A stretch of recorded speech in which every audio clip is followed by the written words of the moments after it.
Out with the old, in with the new.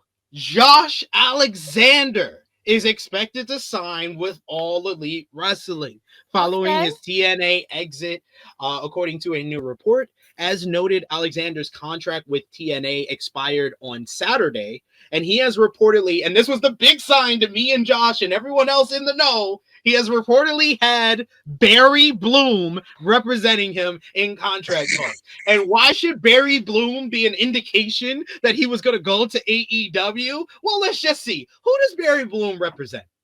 Kazuchika Okada, Will Ospreay, all the members of the Elite, the Young Bucks, Kenny Omega, and Hangman Adam Page.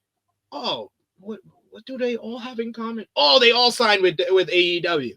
Oh, who else is on his client list? Oh, Switchblade Jay White. Oh, that's funny. And who is his first client? Chris Jericho. Yeah. Okay. All right.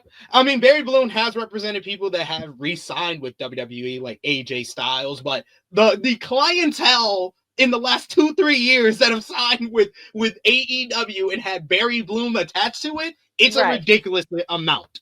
Fightful Select reports that sources in AEW, near Alexander, as well as in the wrestling industry as a whole, have indicated that Alexander is expected to sign with AEW if he hasn't already.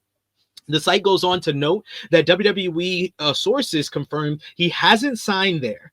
There is no word on whether the deal has been officially signed yet, but it is expected as of yesterday afternoon.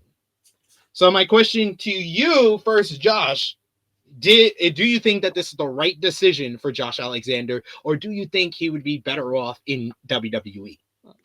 I think it is the right decision. One, again, great worker, and this kind of makes up for the lost talent that you lost, right? Yeah.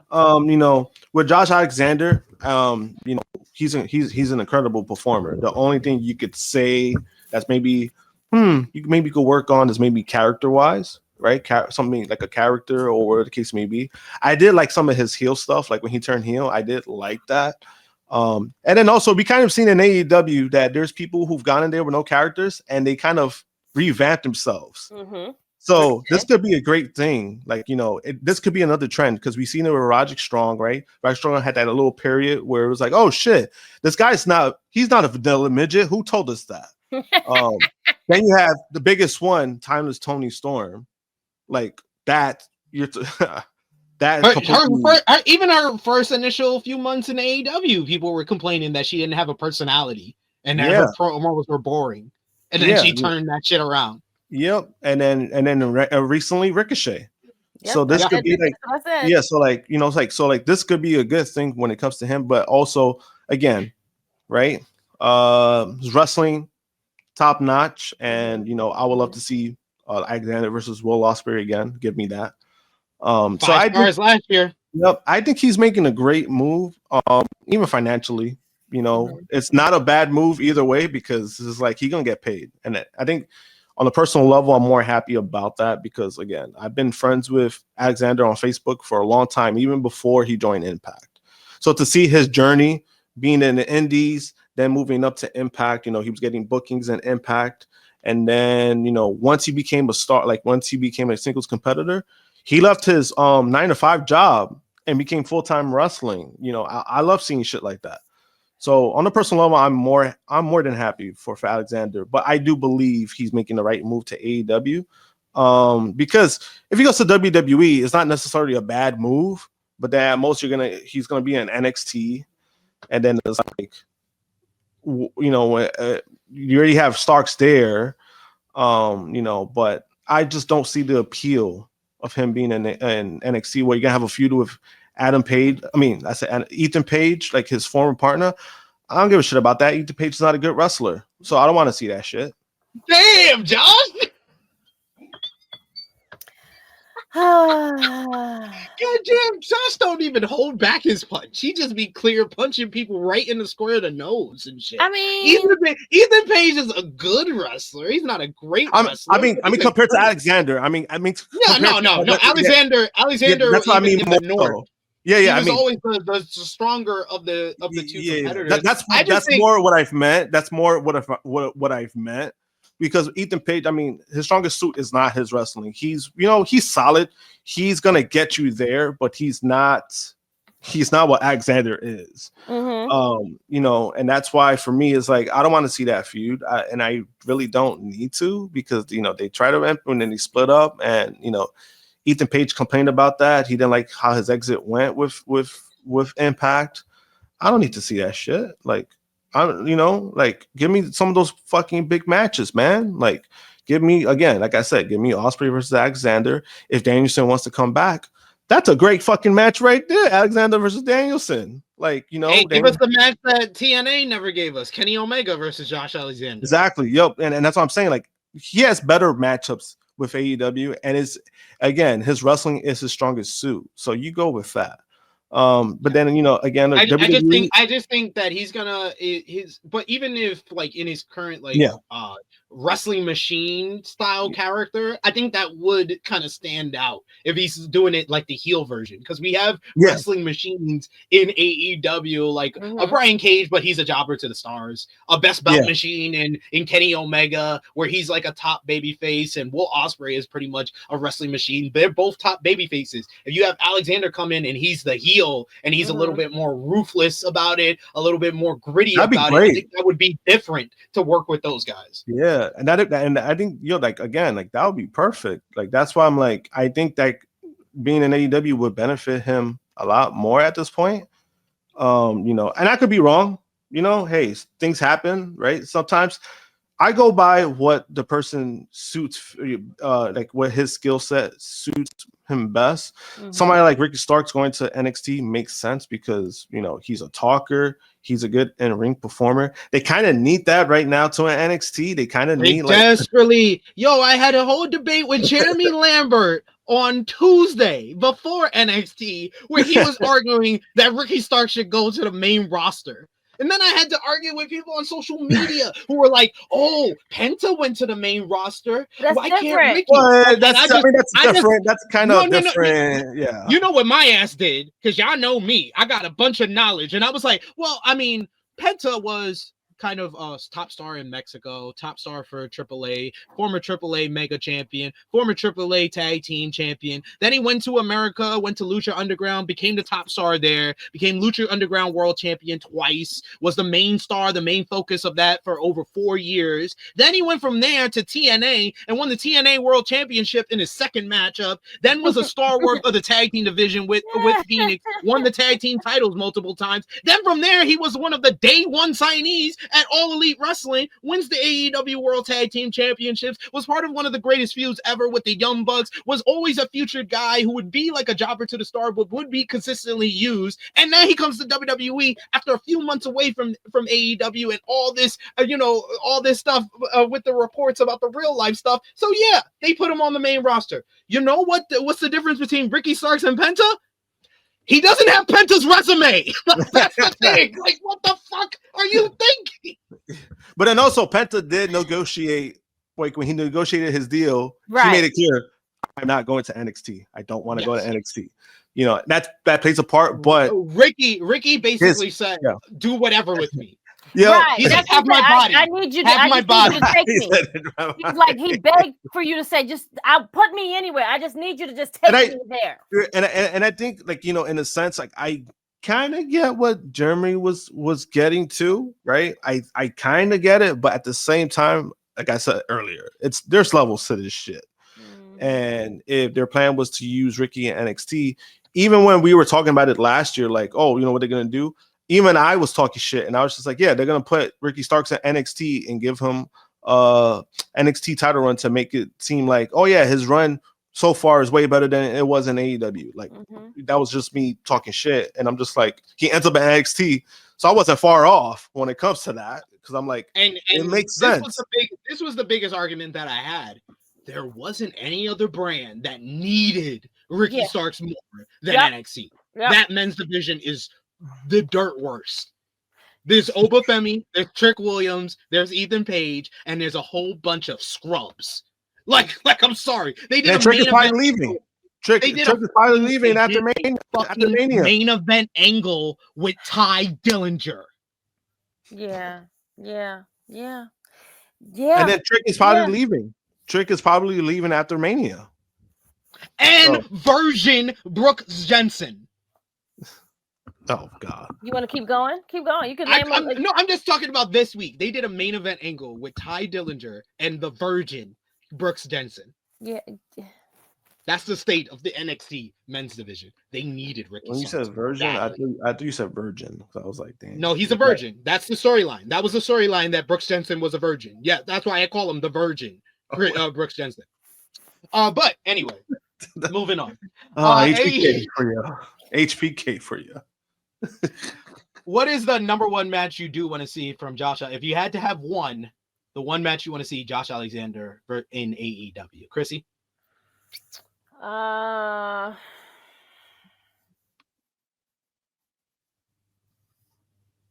Just think first name that comes to mind. Don't think about it too hard. Jay White. That's a good one. I'm going with Kenny Omega. Do what Impact didn't do. Okay. Josh? If like I said before, for me, once Danielson comes back, that's a match I would love to see. I would love to see Kenny Omega. I would love to see Kenny Omega and Alexander, because they could, like you said, they could do something that Impact didn't do. So on the other end of the spectrum, and you guys can do the same thing. Let us know what match you want to see with Josh Alexander in AEW, but let's also do that with our 3 departures who are possibly going back to WWE, and one's already in WWE. We'll start with the one who's already in WWE, Ricky Starks. Krssi, the one match you want to see Ricky Starks in WWE.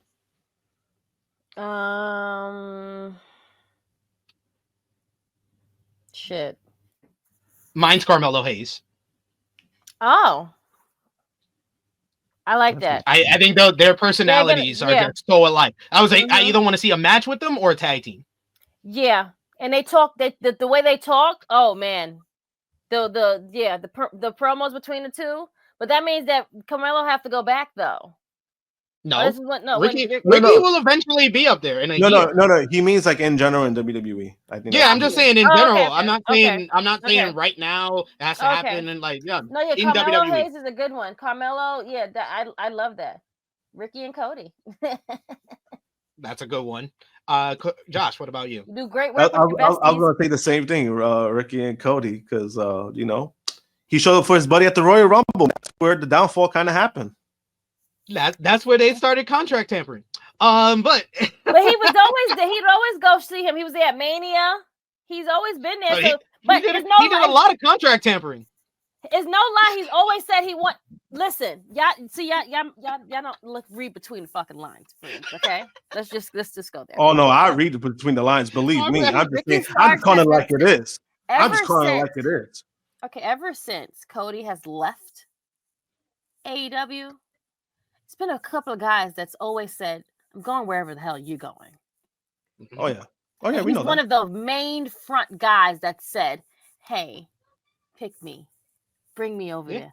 Put in my just tell him to say, hey, put in my name, just give him like a little like Ricky, get a little bit of Ricky over there, please, like bring me over, please." Yeah, Ricky was at the top of like the Cody hires. Yes. I think it was more so, and I would say it was more so once Triple H took over, because he didn't want to work with Vince. There was an interview where he did when he chose AEW, when he signed with AEW, and he explained his reasoning why. He wanted no parts of Vince McMahon. So once Triple H took over, basically that's where kind of the wheels set in motions. And then also, I think when he did do that Rumble thing, it became a big because of the pictures. Like they show the pictures and he's out in the open there. And there was people who didn't like that. There was people in backstage who didn't like that. And my guess is one of the people who didn't like it was Chris Jericho, because of the wording of it. Of hey, it's not a good look. It's not a good look of it. Jericho was kind of more old school, and I could see him being a guy like telling him, "Hey, this is probably not a good thing that you're doing." And basically, again, that's where it kind of the whole the downward spiral kind of happened with him not being used. I'm not saying that played a factor, but it could be, It helped. It helped that it didn't. Yeah. I mean, it helped it. That's just so we're saying. Yeah. But yeah, a couple of great shouts from you guys. I was thinking of this one. Davion said, I was like, do what AEW couldn't do. Give us the payoff for Punk and Stark. Yep. That'd be great. But let's go with Miro next. With Miro, I'm gonna go Gunther. Give me a horse fight. Give me a straight up horse fight and Gunther beating the shit out of that bum. Krssi. Not a bum, but he is a bum though.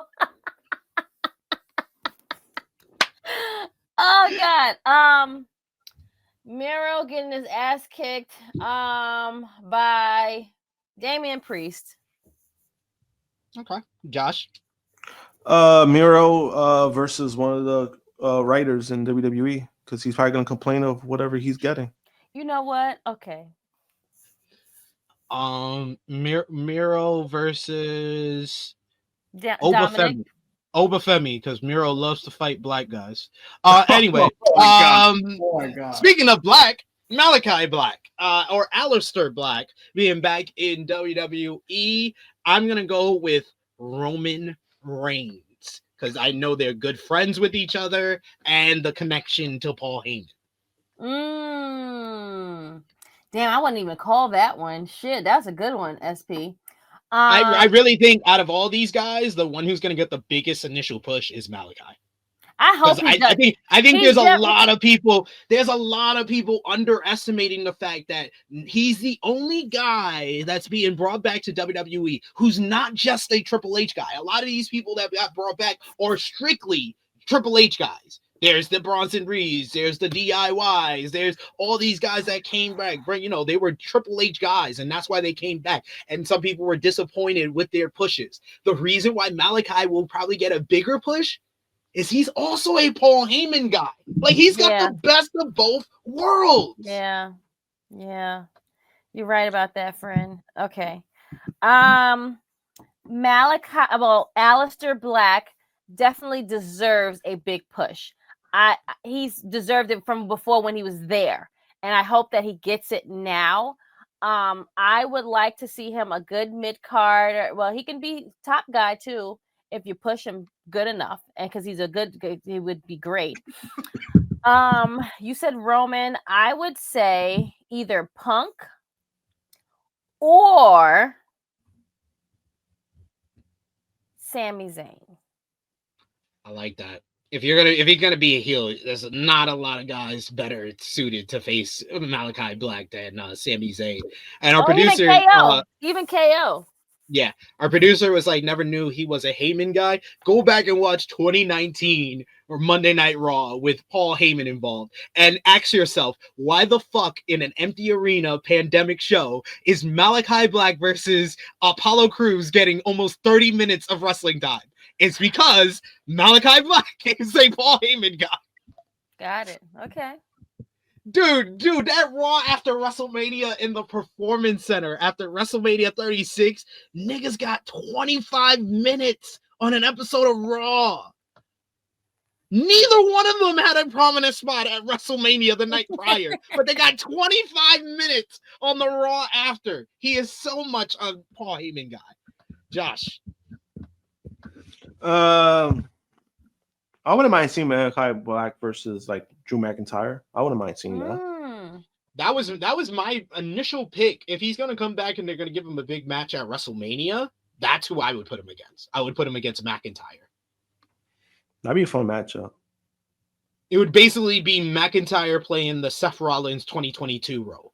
Yep. Of facing the returning AEW guy at WrestleMania. So I think that would work. But keep coming with those suggestions. You guys are killing it with these suggestions here. We got Benny who says Aleister Black versus Chad Gable. We got that would be good. We got a Aleister Black versus Sheamus in here. We got someone who agrees with Krssi saying Punk. We got Dion who says Black probably takes that title off of Shinsuke, hopefully quick. We need it.